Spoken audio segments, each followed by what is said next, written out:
नमस्कार दोस्तों, education classes Ramu में आपका स्वागत करता हूं। दोस्तों, उत्तर प्रदेश में एक नई शिक्षक भर्ती की जो वर्तमान स्थिति में चर्चा चल रही है, जिसमें 57,405 पद जो है रिक्त बताए जा रहे हैं। तो क्या एक नई शिक्षक भर्ती इस रिक्त पदों पर आ सकती है या नहीं? उसके बाद वर्तमान स्थिति में उत्तर प्रदेश में विधानसभा का सत्र चल रहा है, जिसमें मंत्री जी से ये सवाल पूछा गया कि बेसिक शिक्षा विभाग में कितने पद रिक्त हैं और जो रिक्त पद हैं, क्या उस पर एक नई शिक्षक भर्ती देंगे या नहीं?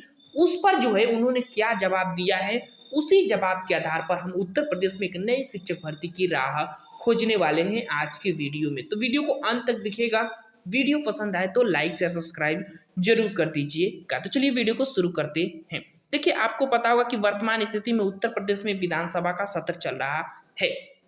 इसी विधानसभा के सत्र में प्रथम सत्र 2025 के प्रथम मंगलवार हेतु निर्धारित इंजीनियर ब्रिजेश कठेरिया के द्वारा जो है प्रश्न नंबर 9 नंबर में पूछा गया। उन्होंने क्या प्रश्न पूछा कि क्या बेसिक शिक्षा मंत्री जी बताने की कृपा करेंगे कि प्रदेश में बेसिक शिक्षा विभाग में शिक्षकों के कितने पद स्वीकृत हैं तथा उक्त स्वीकृत पदों के सापेक्ष कितने पद वर्तमान में रिक्त हैं।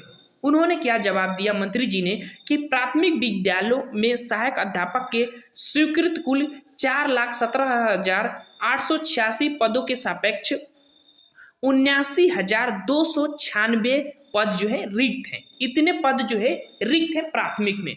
उसके बाद इन्होंने बताया कि जिसमें से 57,400 पद जो है सीधी भर्ती से भरे जाएंगे। उसके बाद 21,891 पद जो है वो पदोन्नति से भरे जाएंगे। तो ये तो क्लियर हो गया कि 57,405 पद जो है रिक्त है प्राथमिक में।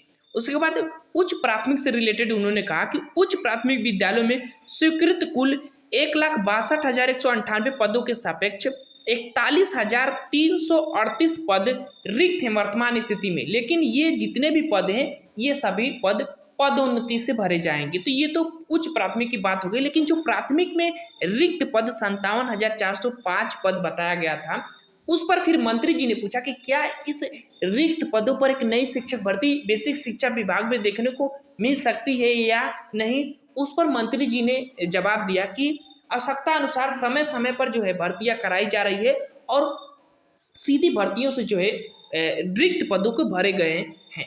उसके बाद फिर मंत्री जी ने पूछा कि साफ साफ बताइए कि क्या एक नई शिक्षक भर्ती आप दे सकते हैं या नहीं।